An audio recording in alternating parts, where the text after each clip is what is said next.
परमात्मा का धन्यवाद करते हैं। आज परमात्मा ने आप लोगों के लिए क्या संदेश भेजा। परमात्मा का कथन है,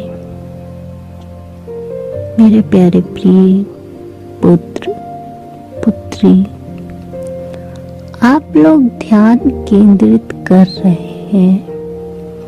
मुझे अत्यंत बेहद खुशी है कि आप वैसा ही कर रहे हैं जैसा मैंने सुनिश्चित किया। किंतु केवल एक प्राणी के ध्यान करने से कुछ नहीं होगा।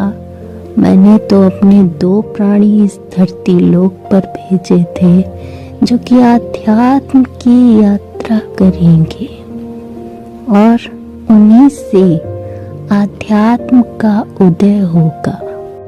इस प्रकार से मैंने ये यात्रा संभव की थी और सुनिश्चित की थी। तो क्या आप ऐसा कर रहे हैं? आप ऐसा अवश्य करेंगे, क्योंकि आपको ऐसा करना ही होगा। यदि आपने ऐसा नहीं किया तो आप ध्यान की ओर अग्रसर नहीं हो पाएंगे। इस पूरी यात्रा का अर्थ ध्यान है, केवल और केवल ध्यान। हम अपने जीवन में सब कुछ पा लेते हैं, किंतु जब उस परमात्मा को देने का अर्थ आता है तो हम केवल और केवल ये कहते हैं, नहीं, अभी नहीं। क्यों आप ऐसा कह रहे हैं? उसने आपको इस धरती लोक में भेजा है, वही आपका कर्ता धर्ता है।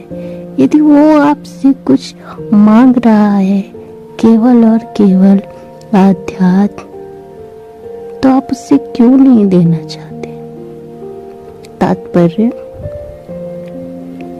इस लोभ मोह माया की दुनिया में आप अपने आप को उसी दुनिया का महसूस कर रहे हैं।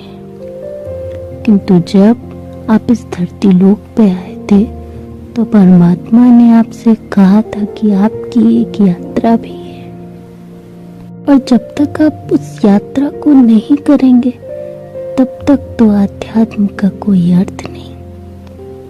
आध्यात्म का केवल एक ही अर्थ है और वो है ध्यान केंद्रित करना। अब आप जाग जाओ और परमात्मा के समीप प्रस्तुत होकर ध्यान केंद्रित करो, क्योंकि उन्हीं का कथन है कि हमारे प्रिय पुत्र पुत्री अब ध्यान केंद्रित करेंगे। अब उनकी यात्रा का समय आ गया है, तो वो आपको क्रमांक दिखाएंगे, वो आपको जो भी साइन दिखाएंगे, जो भी संकेत दिखाएंगे, आपको उन्हें त्यागना नहीं है। आपको जो भी साइन दिखाए जाएंगे, आपको उन्हें त्यागना नहीं है, क्योंकि परमात्मा कह रहे हैं कि जब आप इस धरती लोक पे आए थे, वो तो आपकी एक यात्रा है, तो आप उससे पीछा नहीं छुड़ा सकते हैं, बिल्कुल नहीं छुड़ा सकते हैं। पीछा छुड़ाने के बारे में आप सोच भी नहीं सकते। और परमात्मा कह रहे हैं कि अब जाग जाओ और मेरी इस यात्रा को करो और आध्यात्म का उदय करो, क्योंकि मैंने ही आप लोगों को चुना है कि आप इस धरती लोक में जाके सकारात्मक शक्तियों का आवरण प्रवाहित करेंगे और नकारात्मक शक्तियों को नष्ट कर देंगे। और यही हमारे परमात्मा का आपसे